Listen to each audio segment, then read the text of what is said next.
Hi chums, I was just doing a wee job there and I was thinking about the garden and the amount of work that we actually do in the garden, and you know, it doesn't seem like a lot maybe at the time, but when you look back it's a huge amount of work, and a big part of that work, actually the most part, because you plant the seeds and they just grow, the most part I think is preserving the food. But I tend to freeze everything because I'm kind of scared of canning, because of this, the peas and beans and stuff requiring pressure canning, and I've never done it before. I'm kind of scared to do it, and I'm getting good results with the freezing. I haven't managed to kill anybody yet, or myself, so I think I'll just stick with the freezing. But I was just doing a job there and I was thinking of how much work you do, you know. I mean, I've spent the last 3 weeks basically making tomato soup, and I had about maybe 40 dinners. That's like 80 dinners. I mean, I'm talking about 40 doubles in the freezer. I've got in there at the moment. I've got loads of beans and peas and stuff, you know. But I think the freezing is a good way for me to go, and I'll stick at it, you know. I've got something to show you here. I'll just turn this screen round so that I can see where I'm pointing at. I got my new boiler put in over there. That's my new condensing boiler, and it's really quiet. You'll have to sort of bring your, I want to see if I get that on zoom or not. No. Oh no, the wasp on my face. Oh jeez. Right, but that's it. Really quiet, and it's, you wouldn't know it was going.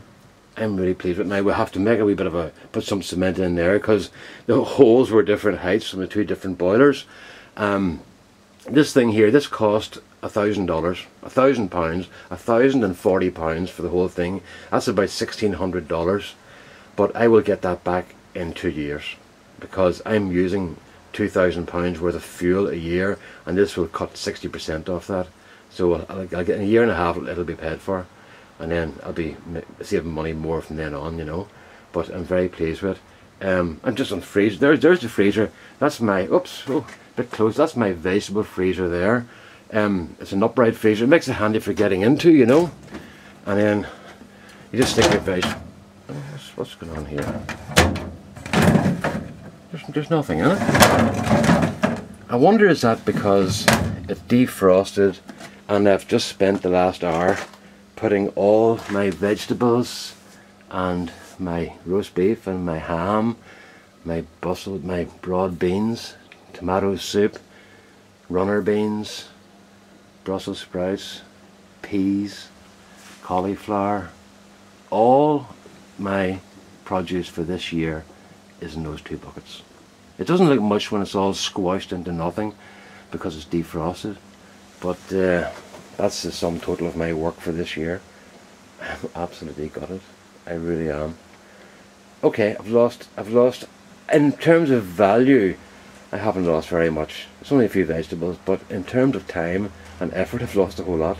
But what I've lost most is sitting in the winter time having a bowl of tomato soup with a bit of homemade bread and thinking, these are my tomatoes.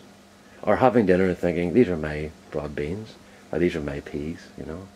So sometimes, folks, you can do a whole year's work for nothing, and there's my year's work there in 2 plastic buckets. And I'm gutted. But anyway, enough of that there. What I'm going to do is, as you can see here, I have another chest freezer here. That's about 20 years, that freezer there is about 20 years old, that big freezer. The other one was a friend, gave it to me after he had finished using it, so I got about 6 or 7 years out of it maybe, you know. So what I'm going to do is I'm going to get 3 new freezers. I'm very lucky, I'm in a position I can do that. So I'm going to replace the upright freezer, and I'm going to replace the big freezer with 2 uprights.